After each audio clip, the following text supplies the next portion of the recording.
Friends, Ratna's কিচেনে সকলকে স্বাগত। আজকে বানাবো পমফ্রেট ফ্রাই। তো পমফ্রেট ফ্রাই মশলা ফ্রাই, তার জন্য আমি নিয়ে নিচ্ছি ছোটো মাছগুলো, কিন্তু বেশ ছোট।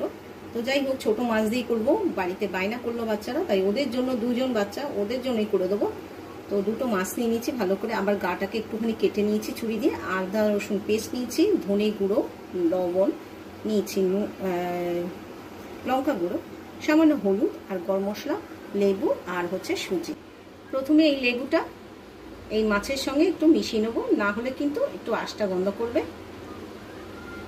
তো লেবু অবশ্যই দিতে হবে, যদি লেবু একান্ত না থাকে তাহলে কিন্তু ভিনিগার দেওয়া যাবে। আর দিয়ে দিচ্ছি নুন, আর দিয়ে দিচ্ছি লঙ্কার গুঁড়ো। বাচ্চা যেহেতু খাবে তখন কিন্তু লঙ্কার গুঁড়োটা আপনাদের স্বাদ অনুসারে দেবেন। আর দিয়ে দিচ্ছি ধনে গুঁড়ো, আর দিয়ে দিচ্ছি গার্লিক আর জিঞ্জার পেস্ট। ভালো করে হাতের সাহায্যে এটা মশলাটা মাখিয়ে নেব। মশলা সব মাখিয়ে নিয়েছি, আর কড়াইতে তেল দিয়ে দিয়েছি। আর হচ্ছে সুজির মধ্যে সামান্য একটু নুন আর বেঁচে যাওয়া একটু মশলা আমি ছড়িয়ে দিয়েছি। এবার মাছটাকে তুলে নেব, এর সঙ্গে সুজির কোট করে নেব। এরকম ধরনের আমি কোনোদিন দেখিনি, কিন্তু এক জায়গায় আমি এরকম ধরনের খেয়েছি, তাই দেখেই আমি আমার খুব শখ হলো যে চলো বাড়িতেই আমি সবাইকে বানিয়ে খাওয়াই। তো এটা কোট করে নিয়েছি, আর একটা আমি কোট করে নেব। তেল মোটামুটি গরম হয়ে গেছে, একদম বাবলস ছাড়তে শুরু করে দিয়েছে। আমি কিন্তু এই যে কোটিং করা মাছটা এর মধ্যে দিয়ে দেবো।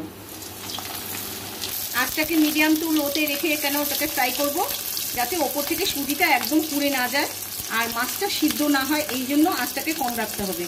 মাছটা যাতে সিদ্ধ হয় সেই জন্যই আঁচটাকে কম রেখে এটাকে হালকা হালকা করে এদিক ওদিক করে ফ্রাই করে নিতে হবে। এক পিঠ আশা করি হয়ে গেছে, আমি উল্টিয়ে দিচ্ছি। হ্যাঁ, মোটামুটি হয়ে গেছে।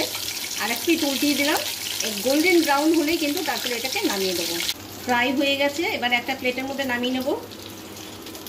রেডি হয়ে গেছে। কেমন লাগলো আমার এই রেসিপি? যদি ভালো লেগে থাকে বন্ধুরা একটা লাইক অবশ্যই দেবেন, আর যারা সাবস্ক্রাইব করছেন না সাবস্ক্রাইব করে আমার পাশে থাকবেন। ভালো ভালো রেসিপি পাওয়ার জন্য অবশ্যই কিন্তু রত্নাস কিচেনের সঙ্গে থাকবেন। ভালো থাকবেন, সুস্থ থাকবেন। নমস্কার।